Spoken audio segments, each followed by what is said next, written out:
everybody, it's me, Margaret, and I've dressed this skein of yarn up in a top knot hat. These are so popular for babies and toddlers. I've hand knit this one, but I thought surely there's an easy way to do this on the Addi machine, and there is. And all of these have been done on a circular knitting machine. Now, yes, you may have seen where people have done simple hats and then they've used a tool like the embellished knit or maybe the Addi egg, which makes I-cords. Sometimes there's a manual version that makes it like a loom knit or whatever, but these have been done on the circular knitting machines themselves. I don't have an Addi egg, and this likes to use very thin yarn, which I think would look strange on top of something that uses, you know, a worsted weight or whatever. Now, speaking of that, these hats were all done with the worsted weight, different types of worsted weight, and as you can see, you'll get different thicknesses on your little I-cord when you get to that part. This was a number 3 DK, and you can see it's a little bit thinner. Anyway, I just really thought they came out great. Perfect for babies, perfect for toddlers, and very simple to do. Now, while these are all done with simple rolled brims, it's important to note that you can do this on any of your favorite Addi hats. If you like to cast on with waste yarn first and put yourself a crochet band or a knitted brim, ribbed knitted brim on the bottom, go ahead and do it. You can even do this on a double layer hat.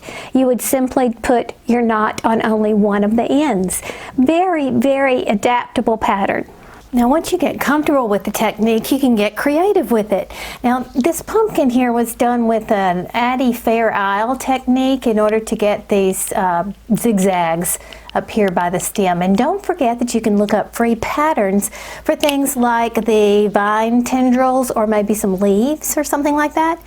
And this precious little bird was actually a hand knit pattern. I bought this ages ago from Etsy. The person who did it is not selling them anymore.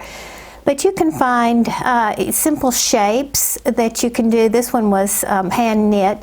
I think maybe a heart applique might be a really cute wing on the side like that. What she did here for the eyes was simple felt applique. She used circle, and the beak is simply a triangle, and she did put buttons here in the middle. Now, before anybody gets panicky about using applique or sewing buttons as a choking hazard, remember that anything you add to a hat could be considered a choking hazard. So think of ways that you could secure it if you choose to go this way, besides just sewing with thread. Maybe add a little hot glue on the back or anything like that. You're going to have to use your own judgment on that. So let's learn to do this hat on a preemie hat done on a 22 needle machine, very small. You only need a small amount of yarn. In this case, I used Lion Brand Spanish Choice in the color Aquamarine. First, choose your project yarn and cut a piece about 12 to 24 inches depending on what machine you're using.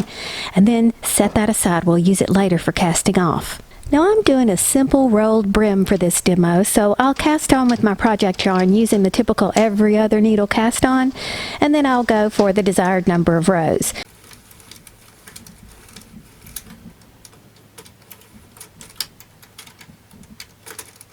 Now, with this machine, this yarn, and my tension, I'll do about 25 rows for this preemie sized hat. You may find it preferable to choose a different number of rows. Now, at this point, we're going to cast off all but 3 needles, so don't cut your yarn. Now, here's my plan. Grab that piece you snipped earlier and thread it onto a yarn needle. Now, for this purpose, I'm going to release my working yarn from the yarn feeder at this point so I can emphasize what's happening.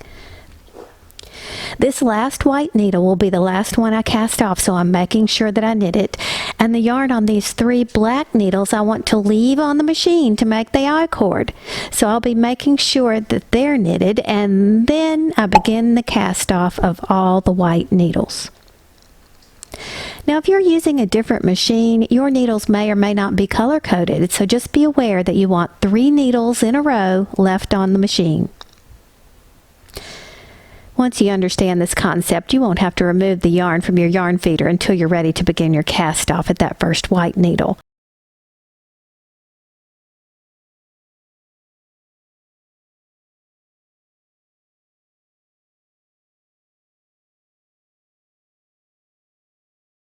Now I've made it back to the first black needle, so I'm through casting off and I need to tidy things up. I'm tucking those loose cast off ends inside the hat and making sure my working yarn is free and ready to go. Time to make the I-cord for the top of the hat.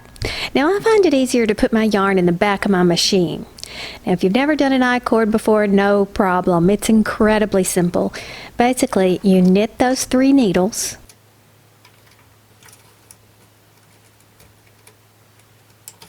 Travel all the way around. Bring the yarn around from the back to the front and knit them again. Now there's no need to bother with the yarn feeder, and in case you're wondering, you're not employing enough needles to do a flat panel, so just continue to knit in the circular mode. One thing to watch for is that all the loops are down before you knit. Let's watch this from a couple of different angles.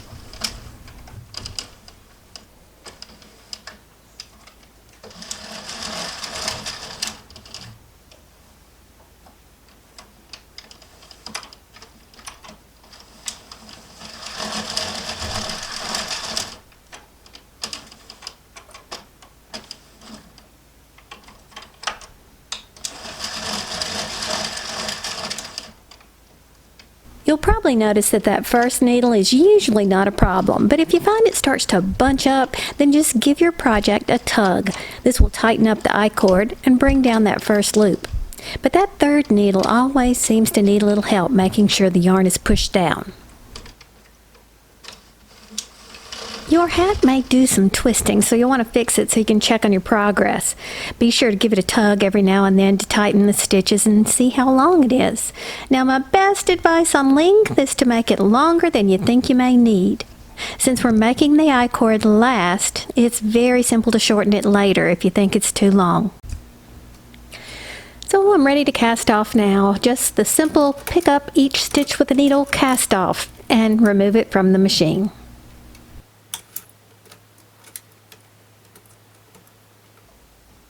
So here's what your project looks like so far. You've got the cast on tail, you have the 2 tails where you cast off the majority of the hat, and then you have the I-cord coming right off the hat and its tail up at the top. So let's first concentrate on the top of the hat. We're going to close this thing right here, and then we're going to make sure that the I-cord comes off the middle.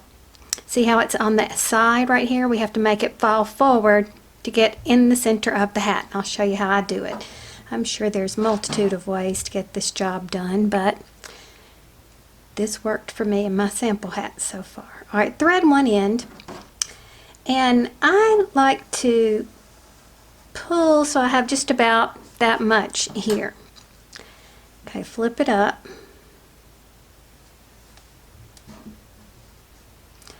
And even if you did this, it's not going to stay closed as tightly as you want it. So this is what I do to get that done. Okay, I'm right-handed, and so I'm going to use this side right here. And I'm determining which way the yarn's traveling. So if I pull like this, then that's doing what I need it to do. See how it's gathering? So it's going this direction. So I'm going to take my needle and continue on in this direction. So let's see, it's coming from right here.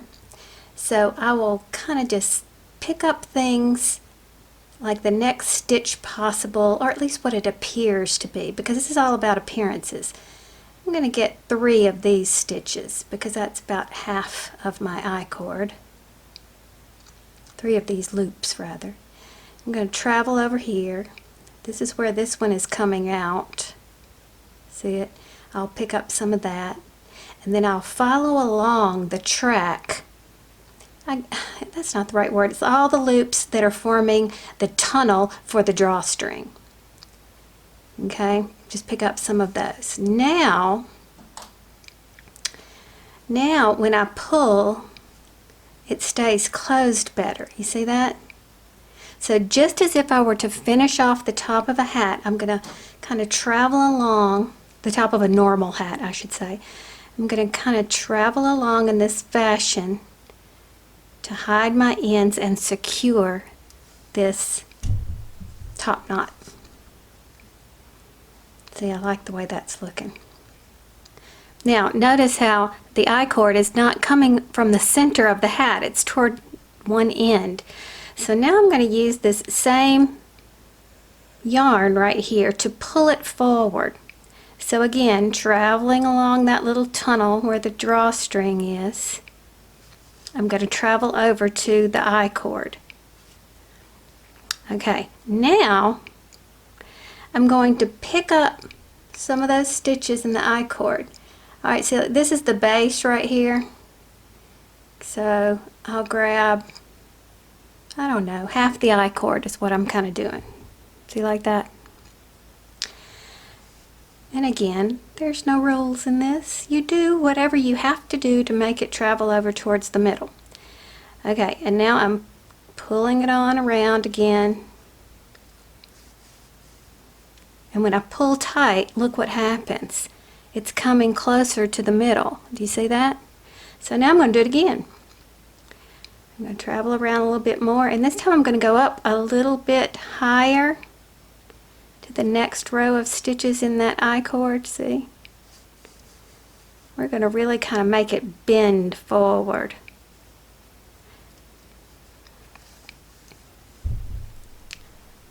And now, to me, I can live with that, because when we put the knot in it, most of that's going to be covered anyway, but it's much more in the center of the hat now. Okay, so I've gone around so many times that I feel that this end with the needle attached is secured.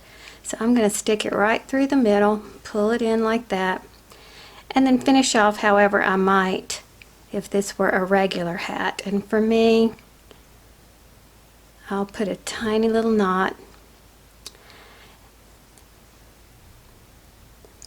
and hide the ends, but you do whatever you like to do. I pull tightly, snip, and then the end goes back in there. So now I've got this end, the other end of the drawstring, and look at this loop right there that it kind of left. Let's see what we can do to hide that. I am going to take it back down to the middle and see if I can force that loop to lie down. Boom.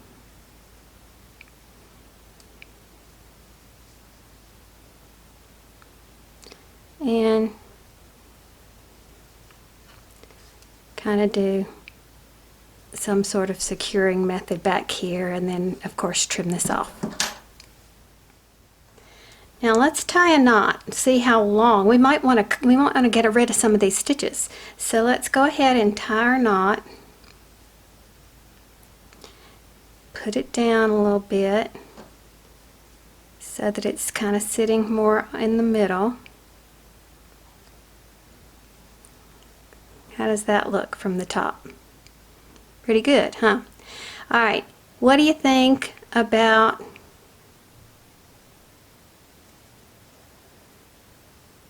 wait, there. I pulled it down to kind of hide the base right there.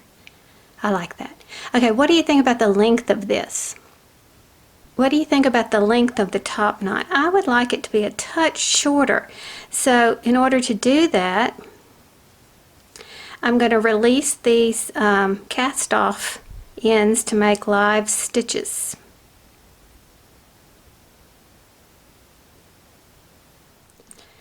And then all I do is pull until it gets to be about where I want it to be, which looks good to me. Now let's put our needle back on. See which one it's coming from and grab that one first with the needle, and then grab the other two. And now they are no longer live. We've secured them. Okay, let's do one more, some sort of securing method here. One more little loop through one. And there it is.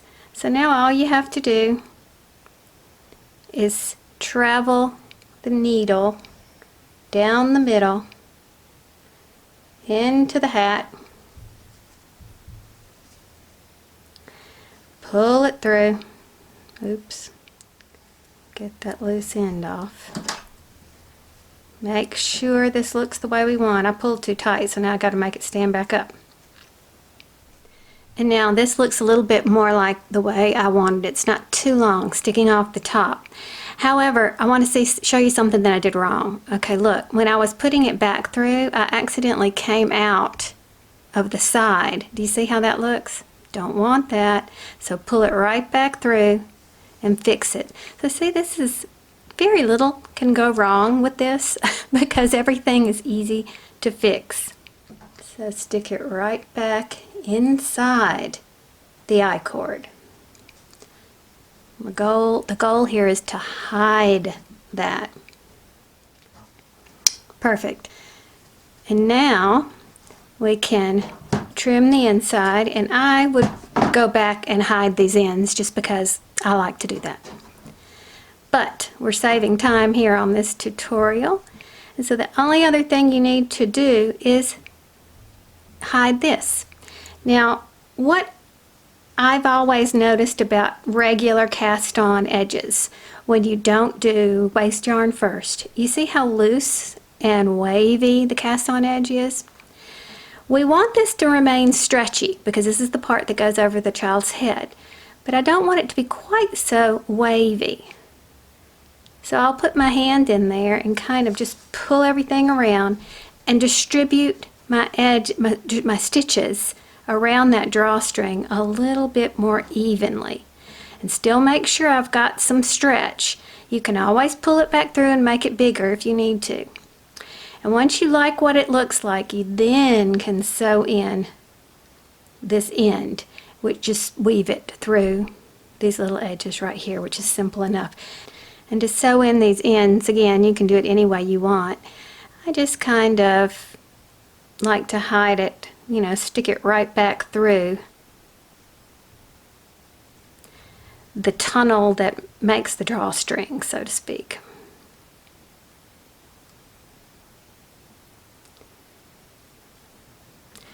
And if you split your stitches a little bit, it makes it a little bit hard to come undone. Now, because this is a rolled brim hat, you don't have to be concerned about completely hiding it, because the roll itself does the trick. And there is your knot hat. And here's our little preemie asleep in the bed. But you see how that fits them, like that. Pretend like that's a little face, little eyes and a nose. Cute, cute. And here's some trivia. My model here is a styrofoam ball where I leave the label on it. This is a 15.5-inch circumference. It's a 5-inch diameter ball, so if you're looking for that. And if you use a grapefruit as a model, make sure you remove it from your craft room.